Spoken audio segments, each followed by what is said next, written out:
Welcome to మంచితనం news. ముందుగా headlines చూద్దాం. తానా కాన్ఫరెన్స్ కు రేవంత్ రెడ్డికి ఆహ్వానం. జూలై 3 నుంచి 5వ తేదీ వరకు తానా కాన్ఫరెన్స్. రెట్రాయిల్లో జరగనున్న సభలకు రేవంత్ ను ఆహ్వానించిన తానా ప్రతినిధులు. ఇప్పటికే చంద్రబాబును ఆహ్వానించిన తానా ప్రతినిధులు.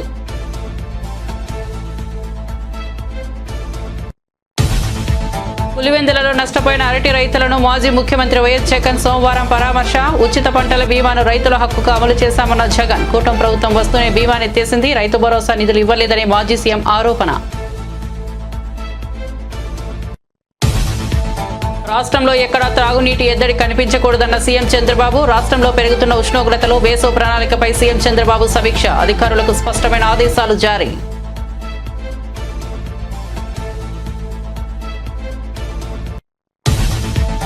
బాధ్యత గల పౌరురాలిగా ఇక అలాంటి పనులు చేయనన్న యాంకర్ శ్యామల. బెట్టింగ్ యాప్లు ప్రమోట్ చేసిన కేసులో విచారణకు హాజరైన శ్యామల. ఇకపై బెట్టింగ్లు ప్రమోట్ చేయనని వ్యాఖ్య. విచారణకు పూర్తిగా సహకరిస్తానన్న శ్యామల.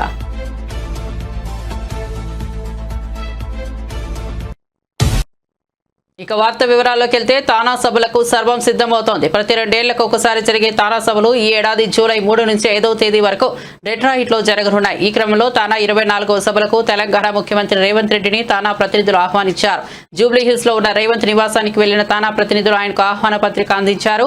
రేవంత్ ను కలిసిన వారిలో తానా కాన్ఫరెన్స్ చైర్మన్ నాదెళ్ల గంగాధర్, మాజీ అధ్యక్షుడు కోమటి జయరాం, కాన్ఫరెన్స్ డైరెక్టర్ సునీల్ ఫంట్రా, చందు గొర్రెపాటి, శశి దొప్పలపూడి పాల్గొన్నారు. అప్పటికే ఈ కాన్ఫరెన్స్ ను హాజరు కావాలంటూ ఏపీ ముఖ్యమంత్రి చంద్రబాబుకు ఆహ్వానం అందించారు. పలువురు కేంద్ర మంత్రులు, ఎంపీలకు కూడా ఆహ్వాన పత్రికలు అందించారు. ఆంధ్రప్రదేశ్లో అకాల వర్షం కారణంగా పులివెందుల నియోజకవర్గంలో పంట నష్టపోయిన అరటి రైతులను మాజీ ముఖ్యమంత్రి వైఎస్ జగన్ పరామర్శించారు. ఉదయం వైఎస్ఆర్ జిల్లా తాతిరెడ్డిపల్లికి జగన్ చేరుకున్నారు. వర్షాలకు దెబ్బతిన్న పంటను పరిశీలించారు. రైతులతో మాట్లాడి నష్టం వివరాలను అడిగి తెలుసుకున్నారు. అనంతరం మీడియాతో మాట్లాడుతూ తమ ప్రభుత్వ హయాంలో పంట బీమాను రైతుల హక్కుగా అమలు చేశామని చెప్పారు. రైతు భరోసా నిధులు క్రమం తప్పకుండా అందించామని గుర్తు చేశారు.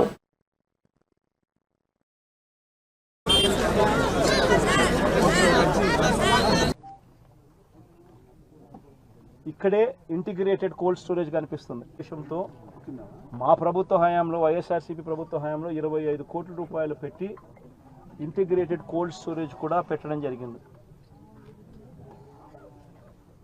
మా ప్రభుత్వం ఎలక్షన్లకు పోక మునిపే దాన్ని ప్రారంభించడం కూడా జరిగింది.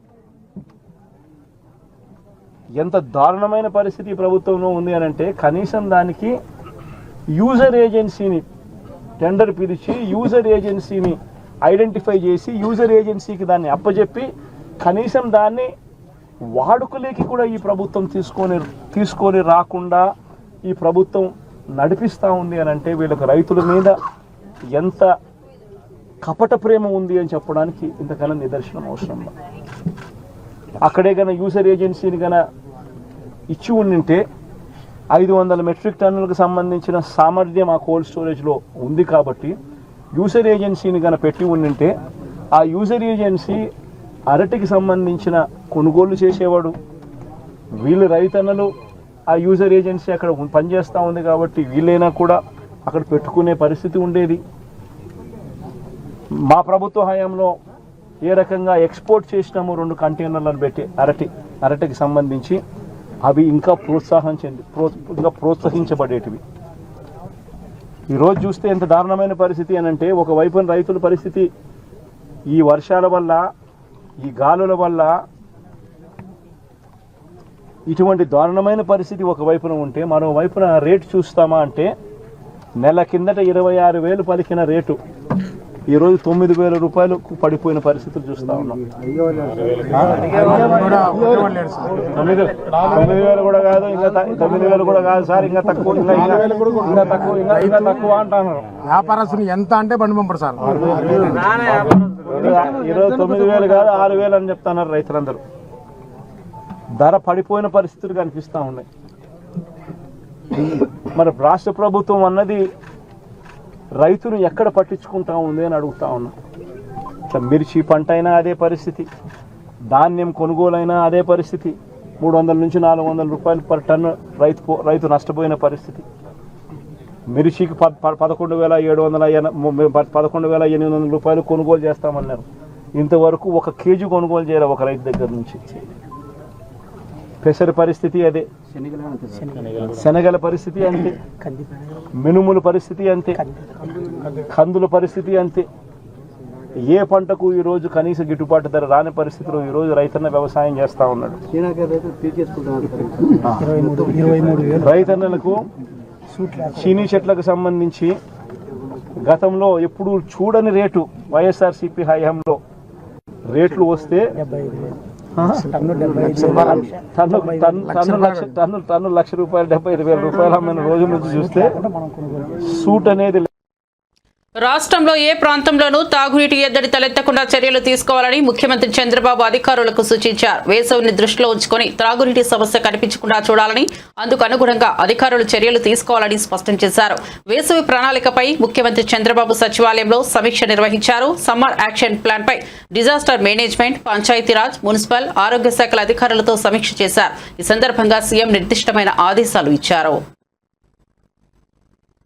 భారతదేశంలోని దక్షిణాది రాష్ట్రాల అభివృద్ధికి బీజేపీ కట్టుబడి ఉందని రాష్ట్ర అధ్యక్షుడు కేంద్ర మంత్రి కిషన్ రెడ్డి చెప్పారు. నాంపల్లిలోని బీజేపీ కార్యాలయంలో రెడ్డి మాట్లాడుతూ ఎప్పుడు ఎన్నికలు వచ్చినా కర్ణాటక, తెలంగాణలో బీజేపీ అధికారంలోకి రావడం ఖాయమని అన్నారు. గత లోక్సభ ఎన్నికల ఫలితాలు ఇందుకు నిదర్శనమని కిషన్ రెడ్డి అన్నారు.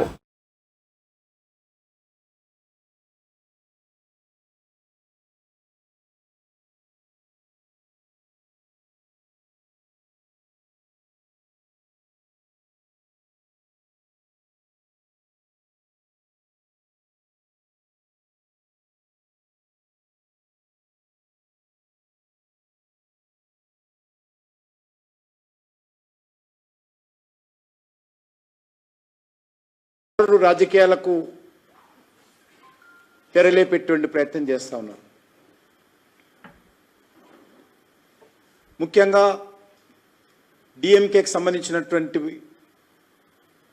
తమిళనాడు ముఖ్యమంత్రి గత 4 సంవత్సరాలుగా తమిళనాడులో పూర్తిగా ఒక కుటుంబ పాలన, ఒక అవినీతి పాలన, కుంభకోణాల పాలనను చేస్తూ ఆ తండ్రి కొడుకుల ప్రభుత్వము, స్టాలిన్ కుటుంబ ప్రభుత్వము ప్రజలలో వ్యతిరేకత కూడగట్టుకున్న నేపథ్యంలో గతంలో ఇచ్చినటువంటి హామీలు అమలు చేయనటువంటి నేపథ్యంలో భారతీయ జనతా పార్టీని, అదేవిధంగా డీలిమిటేషన్ పేరుతో, భాష పేరుతో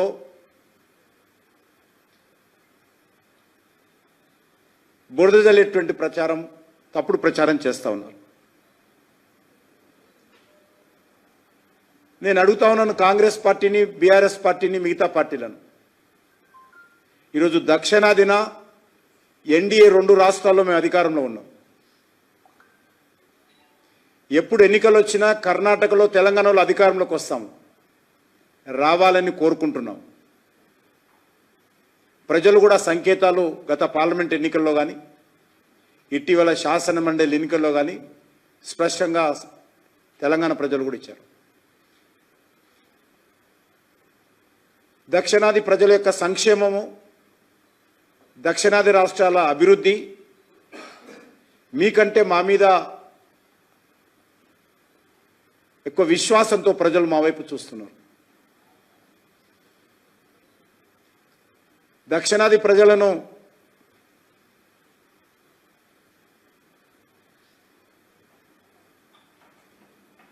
ఈరోజు వారి సంక్షేమం కోసం చిత్తశుద్ధితో మేము కృషి చేస్తూ ఉన్నాం, భవిష్యత్తులో కూడా చేస్తాం. మేము దక్షిణాదికి అన్యాయం చేసి భాషల పేరు మీద మేము భారతీయ జనతా పార్టీని నడపాలనుకోవడం లేదు. దక్షిణాదిలో కూడా పూర్తి స్థాయిలో పట్టు సాధించాలని, దక్షిణాదిలో కూడా ఇప్పుడు ఉన్నటువంటి ఎన్డీఏ ప్రభుత్వాలు 2 ఏవైతున్నాయో వచ్చేటువంటి శాసనసభ ఎన్నికల్లో కర్ణాటకలో కానీ తెలంగాణలో గెలవాలని, క్రషర్ యజమానులను భయపెట్టిన అంశంలోనే మాజీ మంత్రి విడుదల రజనీ కేసులు ఎదుర్కొంటున్నారని ఎంపీ లావు శ్రీ కృష్ణదేవరాయలు అన్నారు. రజనీ చేసిన వ్యాఖ్యలపైన స్పందించారు. మీ ఒత్తిడితోనే స్టోన్ క్రషర్స్ పై భారీగా జరిమానా వేయబోతున్నారనేది నిజం కాదా అని సూటిగా ప్రశ్నించారు. 40 ఏళ్ల నుంచి విద్యాసంస్థలు నడుపుతున్న తాము ఏనాడు భూములు కావాలని ప్రభుత్వాలను అడిగింది లేదని స్పష్టతనిచ్చారు. అందరికీ కూడా నా హృదయపూర్వక నమస్కారం. నిన్న మీడియా పరంగా నా గురించి చిలకూరుపేట మాజీ ఎమ్మెల్యే గారు మాట్లాడటం జరిగింది. నేనైతే ఆ ప్రెస్ మీట్ ని చూడలేకపోయాను. నేను ట్రావెల్ చేస్తా ఉన్నాను. అయితే మా మీడియా సెల్ వాళ్ళు బ్రీఫ్ చేయడం జరిగింది. 3 ముక్కల్లో చెప్పండి అని అడిగాను. వాళ్ళు నిజంగానే 3 ముక్కల్లో చెప్పారు. మొదటిది ఏదో టెలిఫోన్ డేటా గురించి అని చెప్పి మాట్లాడారు అని చెప్పడం జరిగింది. కాల్ డేటా, టెలిఫోన్ డేటా కాదు, కాల్ డేటా గురించి మాట్లాడారని చెప్పడం జరిగింది. అమ్మ, మా ఇంట్లో కూడా నాతో పాటు తోడబుట్టిన వాళ్ళు ఉన్నారు, మహిళలు ఉన్నారు. మా ఇంట్లో మహిళలకు ఒక న్యాయం, బయట మహిళలకు ఒక న్యాయం అని భావించే వ్యక్తిని నేనైతే కాదు. అది తమరు గుర్తు పెట్టుకోవాలని చెప్పి తెలియజేస్తా ఉన్నాను. రెండో విషయం, ఏదో ల్యాండ్ విషయం అని చెప్పి మాట్లాడారు. ఏదో విశాఖపట్నంలో ఏదో ల్యాండ్ ఉంది అది ఇది అని మాట్లాడటం జరిగింది. అమ్మ, మేము 45 సంవత్సరాలుగా 1977 నుంచి విజ్ఞాన విద్యా సంస్థలు నడుపుతా ఉన్నాం. ఈ 45 సంవత్సరాలు పైగా ఉన్న ప్రయాణంలో ఆంధ్ర రాష్ట్రంలో కాదు దేశం మొత్తం ఎక్కడా కూడా, ఆంధ్ర రాష్ట్రంలో కాదు దేశం మొత్తంలో ఎక్కడా కూడా గవర్నమెంట్ కి మేము రిక్వెస్ట్ పెట్టి మాకు ల్యాండ్ అలాట్ చేయండి అని చెప్పి ఒక్క దగ్గరన్నా మేము ల్యాండ్ అలాట్ చేయించుకున్న దాఖలాలు ఉంటే దయచేసి మీడియా మిత్రులకు చూపించాలి, లేకపోతే బయటకు తీసుకొచ్చి చూపించండి. తప్పకుండా 45 సంవత్సరాలు ఎప్పుడు కూడా మేము ఎక్కడ ఏ గవర్నమెంట్ దగ్గర నుంచి కూడా ల్యాండ్ మేము విద్యా సంస్థలు పెడతాము, మాకు ల్యాండ్ ఇవ్వండి అని చెప్పి మేము ఎప్పుడు కూడా అడిగింది లేదు, తీసుకుంది లేదు. వచ్చి 9 నెలలు అవుతుంది.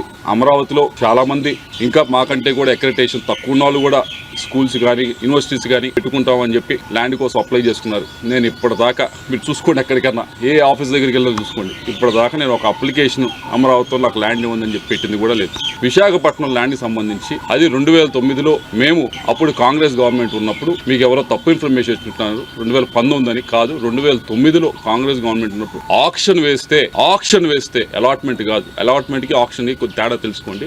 ఆక్షన్ వేస్తే ఫెయిర్ ఆక్షన్ లో మిగతా వాళ్ళతో పాటు మేము ఆక్షన్ లో పాల్గొని హైయెస్ట్ రేట్, అప్పటికి ఇప్పటికీ ఎడ్యుకేషన్ ఇన్స్టిట్యూషన్ హైయెస్ట్ రేట్ పెట్టి తీసుకున్నది మేము. కాబట్టి ఒకసారి మీకు ఎవరో మీకు బ్రీఫ్ చేస్తా ఉన్నారు, వారిని డేటానా సరిగ్గా ఇవ్వమని చెప్పి కోరుతా ఉన్నాం. ఇవన్నీ కూడా ఈ 2 విషయాలు కూడా ఎందుకు మాట్లాడారో ఎవరు మాట్లాడిచ్చారో నాకు తెలుసు. వారి గురించి కూడా చివరిలో నేను మాట్లాడతాను. అయితే ఈ 2 విషయాలు కూడా, ఒకటి క్యారెక్టరైజేషన్ చేసేది ప్రయత్నం మీది, ఏదో డేటా గురించి ఫోన్ డేటా గురించి ఏదో మాట్లాడి, రెండవది ఈ ల్యాండ్ ఇష్యూ వేసి మన టాపిక్ ఎలాగోలా డైవర్ట్ చేద్దామనే ప్రయత్నం మీరు చేస్తూ ఉన్నారు. కానీ అసలు విషయం గురించి మాట్లాడుకుందాం. 3వ విషయం, 3 ముక్కలు అన్నా కదా, 3వ ముక్క ఇది. 3వ విషయం ఏదైతే ఈ క్రషర్స్ విషయం, ఏ క్రషర్స్ దగ్గర డబ్బులు తీసుకున్నారు అనే దాని మీద మీరు చెప్పారట. నేనేదో కేసు పెట్టించాను, రెడ్ బుక్ లో ఉంది, దాన్ని తీసుకొని ఈ కేసులు చేస్తా ఉన్నారు, ఈ 9 నెలల నుంచే పెట్టారు. అమ్మా, మీరు మరి చూసారో లేదో, నేను మీడియా మిత్రులు కూడా ఇస్తాను, దాని తర్వాత ట్విట్టర్లో కూడా షేర్ చేస్తాను, అందరూ కూడా చదువుకోవచ్చు. ఇది స్టేట్మెంట్ ఎవరు ఇచ్చారంటే పి జాషువా, ఐపీఎస్ ఆఫీసర్. ఈయనకి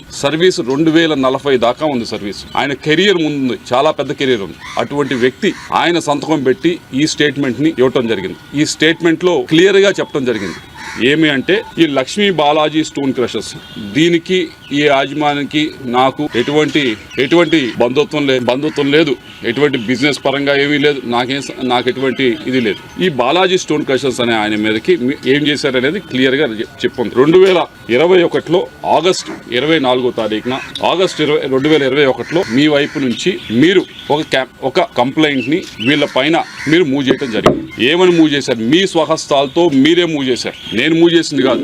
ఇదేదో 2024 అధికారంలోకి వచ్చిన తర్వాత చేసింది కాదు. ఇది మీరు కంప్లైంట్ పెట్టడం జరిగింది. ఈ లక్ష్మీ బాలాజీ స్టోన్ క్రషర్స్ లో చాలా అక్రమం జరుగుతూ ఉంది, దీని మీద ఫైన్ వేయండి అని చెప్పి మీరు కంప్లైంట్ పెట్టారు. కరీంనగర్ లో బీఆర్ఎస్ కార్యనిర్వాహక అధ్యక్షుడు కేటీఆర్ పర్యటించారు. ఈ సందర్భంగా ఆయనకు ఘన స్వాగతం పలుకుతూ పార్టీ శ్రేణులు భారీ ర్యాలీ నిర్వహించాయి. ఈ ర్యాలీలో బందోబస్తుకు వచ్చిన మహిళా కానిస్టేబుల్ పద్మజను ఓ యువకుడు ప్రమాదవశాత్తు బుల్లెట్ బైక్ తో ఢీకొట్టాడు. ఈ ఘటనలో ఆమె కాలు విరగడంతో ఆసుపత్రిలో చేరారు. దీంతో ఆసుపత్రికి వెళ్లిన కేటీఆర్ ఆమెను పరామర్శించారు.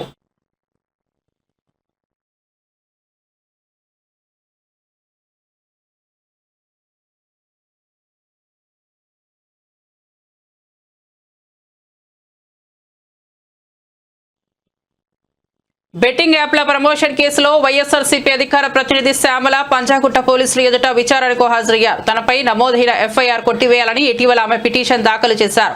ఈ క్రమంలో ఆమెను అరెస్ట్ చేయవద్దని పోలీసులను హైకోర్టు ఆదేశించింది. విచారణకు సహకరించాలని శ్యామలకు సూచించింది. పోలీసులు శ్యామలను 3 గంటల పాటు విచారించారు. అనంతరం ఆమె మీడియాతో మాట్లాడారు. పోలీసుల విచారణకు తాను పూర్తి స్థాయిలో సహకరిస్తున్నట్లు చెప్పారు. అందాల పోటీలు కాదు, మహిళలకు భద్రత కావాలి.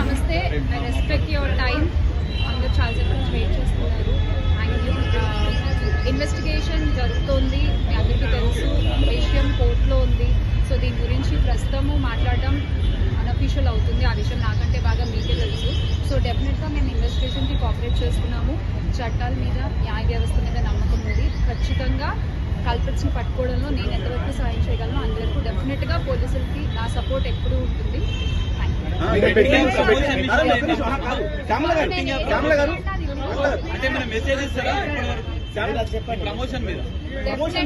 డెఫినెట్ గా ఇది తప్పు. అండ్ ఆ కుటుంబాలకు ఎవరైతే నష్టపోయారో వాళ్ళకు కూడా ఖచ్చితంగా ఆ లోటు ఎవరు తీర్చలేనిది. ఇంకా ముందు ఇలాంటివి ఏమీ జరగకుండా తీసుకోవాల్సిన బాధ్యత మన అందరిపై ఉంది. ఇది ఒక రెస్పాన్సిబుల్ సిటిజన్ గా చెప్తున్నాను.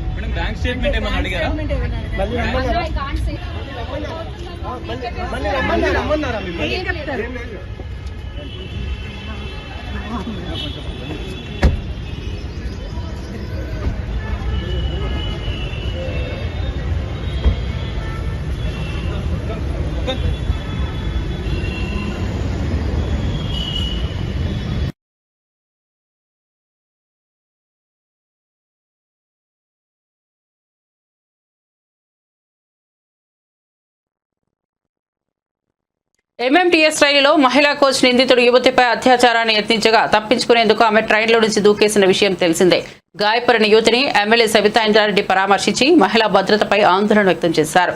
రాష్ట్రంలో నేరాలు 22% పెరిగాయని మండిపడ్డారు. కమాండ్ కంట్రోల్ సెంటర్ను రాజకీయ వేదికగా కాకుండా పోలీసులకు అప్పగించి భద్రతను మెరుగుపరచాలని హితవు పలికారు.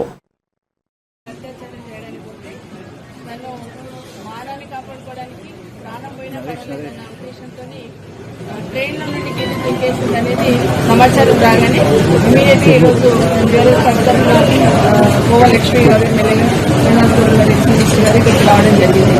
నిజంగా అమ్మాయిని చూస్తే ఒక బాధ అనిపిస్తాం. ఎందుకంటే మొత్తం ఇట్లా పడిపోయి మొత్తం ముళ్ళల్లో కూర్చుకొని ఎంత ఇంజూస్ అయినాయి అనేది కళ్ళు ఇరిగిపోయి జా అంతా కూడా కదిలిపోయి ఇబ్బందికరమైన పరిస్థితులలో అమ్మాయి ఉంది. నిజంగా బాధ అనిపిస్తాం. అంటే ఎక్కడుంది రక్షణ మహిళలకు? రన్నింగ్ ట్రైన్లో కూడా అత్యాచారం చేయాలనే ప్రయత్నం చేశారంటే ఈ రాష్ట్రంలో ఎలాంటి వాళ్లకు భయం లేకుండా ఉండాలనేది స్పష్టంగా అర్థమవుతుంది. ఇప్పుడే ఎస్పీ గారితో కూడా మాట్లాడడం జరిగింది. ఎట్టి పరిస్థితులలో ఈ అఘాయిత్యానికి పాల్పడ్డ అతని మీద యాక్షన్ తీసుకోవాలా, ఇమీడియట్ గా అట్లాంటివి జరగకుండా భవిష్యత్తులో కూడా అట్లాంటివి జరగకుండా ఉండాలంటే అసలు లేడీస్ సంబంధించిన కోచ్లోకి ఎక్కేసి అత్యాచారం చేయబోయాడంటే ఇంత ధైర్యం ఉంటే నిఘా లోపం ఉంది అని తెలుసుకుని ఖచ్చితంగా ఈ ఇన్సిడెంట్ పాల్పడి ఉంటాడు. అట్లాంటి వాళ్ళని అబ్బాయిని ఇమీడియట్ గా శిక్షించాలి. అట్లాగే ఈ విధంగా ప్రయాణం చేస్తున్న వాళ్ళకి, ట్రైన్లో ప్రయాణం చేస్తున్న వాళ్ళకి కూడా అందులో ముఖ్యంగా మహిళల కోచ్ ఉన్న దాంట్లో ప్రత్యేకమైన చర్యలు తీసుకోవాలి. వీలుంటే అందులో కెమెరాలు పెట్టి ఎప్పుడు పర్యవేక్షించేటట్టు ఉండాల్సిన అవసరం ఉంది. ఎందుకంటే ట్రైన్లో ఎక్కినా, బస్సులో ఎక్కినా భరోసాతో ఇంటికి పోతామనే ప్రయత్నం ధైర్యంతో పోతా ఉంటుంది. కానీ ఏమైపోయింది, 15 నెలల్లో చూస్తే బస్సులో ఎక్కితే బస్ డ్రైవర్ దాన్ని అత్యాచారం చేసే పరిస్థితి వచ్చింది. ట్రైన్లో ఎక్కితే ట్రైన్లో కూడా ఇలాంటి సంఘటనలు జరుగుతూ ఉన్నాయి. ఎక్కడైనా బయటికి వెళ్తే రోడ్డు పైన కూడా అట్లాంటి పరిస్థితి ఏర్పడుతున్న సందర్భం చూస్తున్నాం. మొన్న ఈ మధ్యనే పోలీస్ శాఖకు సంబంధించిన వాళ్ళు యాన్యువల్ రిపోర్ట్ సబ్మిట్ చేస్తున్నాము. క్రైమ్ రేట్ ఏ విధంగా పెరిగింది, మహిళల మీద అత్యాచారాలు ఏ విధంగా పెరిగినాయి అనేది వాళ్ళే అనౌన్స్ చేస్తూ ఉంటే బాధ అనిపించింది. క్రైమ్ రేట్ అయితే 22% పెరిగిపోయిందని చెప్తా ఉన్నారు. నిజంగా బాధ అనిపించింది. ఇంత ఇబ్బందిని పెంచుకుంటూ టెక్నాలజీ పెరిగిన తర్వాత కూడా కమాండ్ కంట్రోల్మెంట్ ఎవరిని ఏర్పాటు చేసుకుని దాదాపు 11 లక్షల సీసీ కెమెరాలు ఏర్పాటు చేసుకున్న తర్వాత కూడా రాష్ట్రంలో ఎందుకు క్రైమ్ రేట్ పెరిగిపోతుంది, ఎందుకు మహిళల మీద అత్యాచారాలు పెరిగిపోతున్నాయి అనేది ఖచ్చితంగా అనాలిసిస్ చేసుకోవాల్సిన బాధ్యత ప్రభుత్వం మీద ఉంది.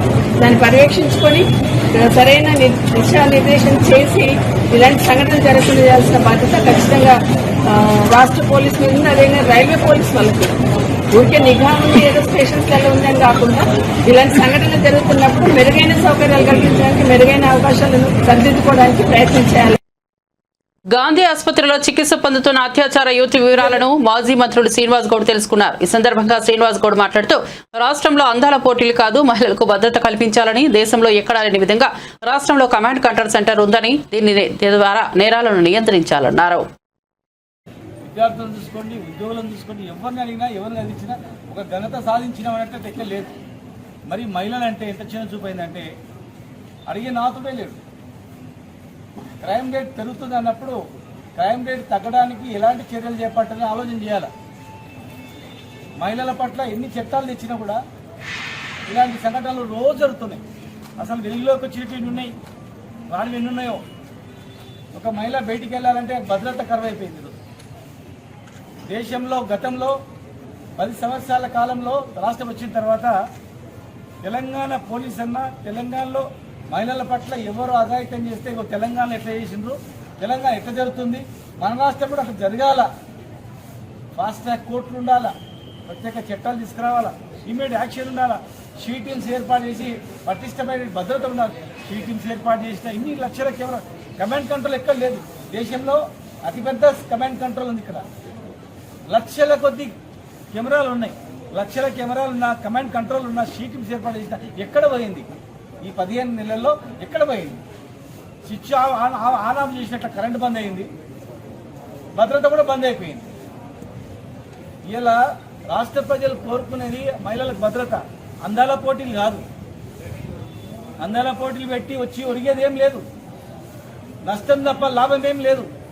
యువతకు అందాల పోటీలు బాగా పెట్టిందని చెప్పి అందాల పోటీలు చూసి బాగుపడేటువంటిది ఎక్కడ ఏ దేశం లేదు. ఇక్కడ ఈ తెలంగాణ భారతదేశంలో మాత్రం అందాల పోటీల నుంచి ఒక మహిళ ఏం కోరుకుంటుందంటే తన బిడ్డ క్షేమంగా ఇంటికి రావాలని కోరుకుంటుంది. తన బిడ్డ చదువుకొని బాగుపడాలా, 10 మందికి అన్నం పెట్టాలని కోరుకుంటుంది. మనం అందరం కూడా ఒక తల్లి కడుపులో వచ్చినటువంటి వాళ్ళమే. ఇక్కడ ఆ తల్లులకే రక్షణ కరువైందంటే హైదరాబాద్ బ్రాండ్ ఇమేజ్ ఎంత తగ్గిపోతుంది.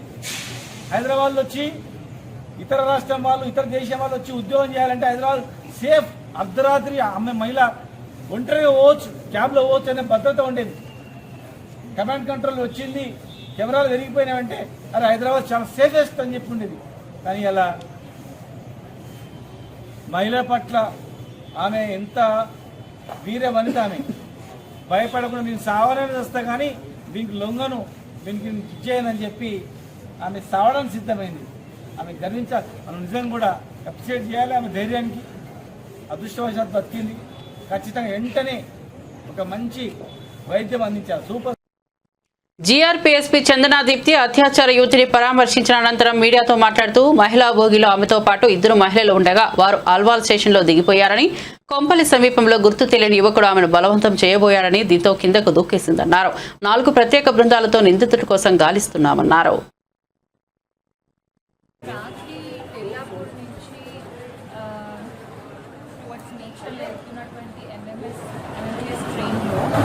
ఒక అమ్మాయి షీఈ్ ఇన్ ఎర్లీ 20s అది ఏజ్.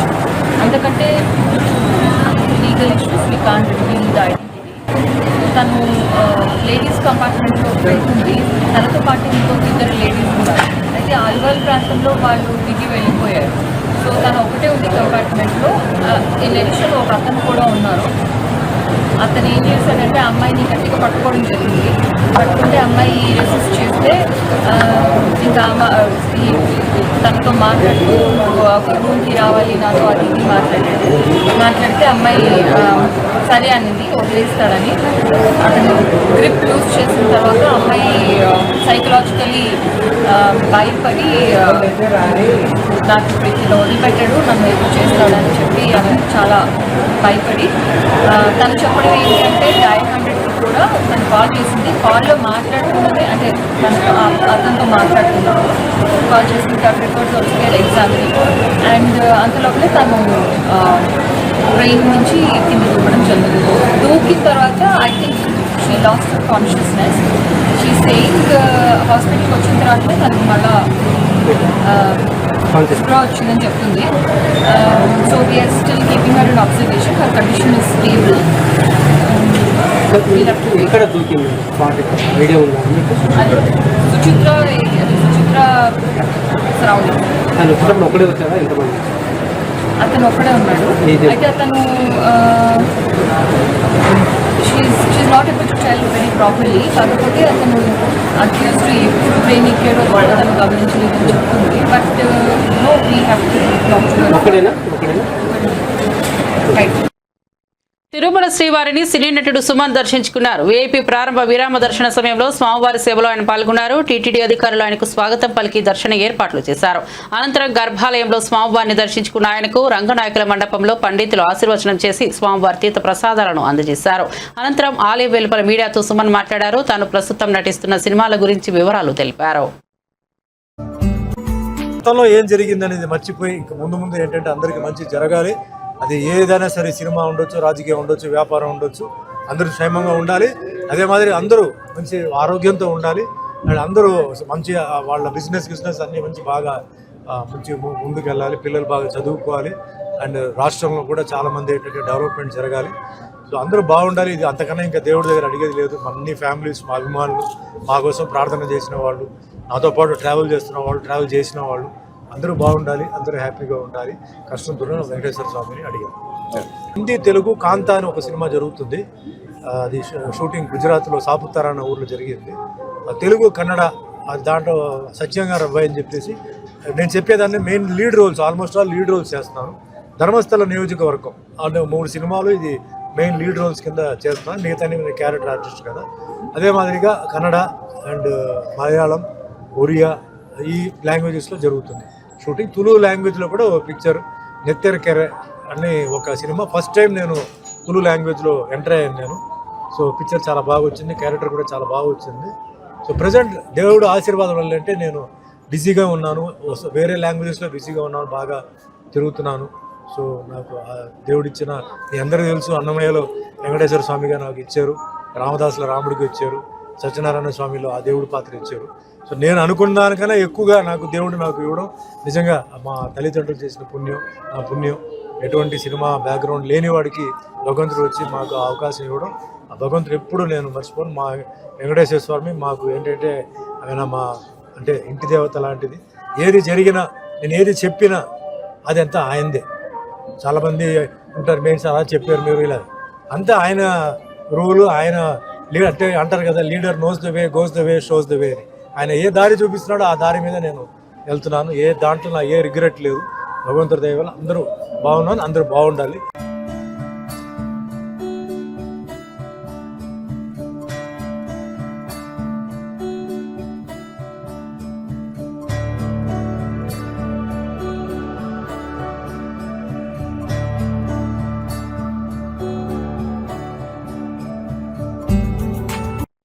బులెటిన్ ముగించే ముందు హెడ్లైన్స్ మరోసారి చూద్దాం. తానా కాన్ఫరెన్స్ కు రేవంత్ రెడ్డికి ఆహ్వానం. జూలై 3 నుంచి 5వ తేదీ వరకు తానా కాన్ఫరెన్స్. డెట్రాయిట్ లో జరగనున్న సభలకు రేవంత్ ను ఆహ్వానించిన తానా ప్రతినిధులు. ఇప్పటికే చంద్రబాబును ఆహ్వానించిన తానా ప్రతినిధులు.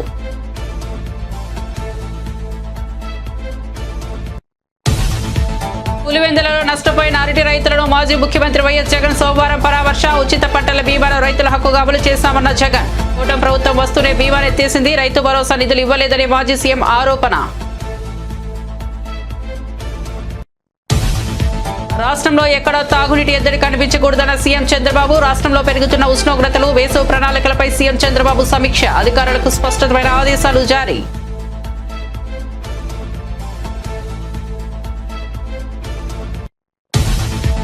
బాధ్యత గల పౌరురాలిగా ఇక అలాంటి పనులు చేయనున్న యాంకర్ శ్యామల. బెట్టింగ్ యాప్ లో ప్రమోట్ చేసిన కేసులో విచారణకు హాజరైన శ్యామల. ఇకపై బెట్టింగ్ లో ప్రమోట్ చేయనని వ్యాఖ్య. విచారణకు పూర్తిగా సహకరిస్తానన్న శ్యామల. మరిన్ని అప్డేట్స్ కోసం చూస్తూనే ఉండండి మంచితరం న్యూస్.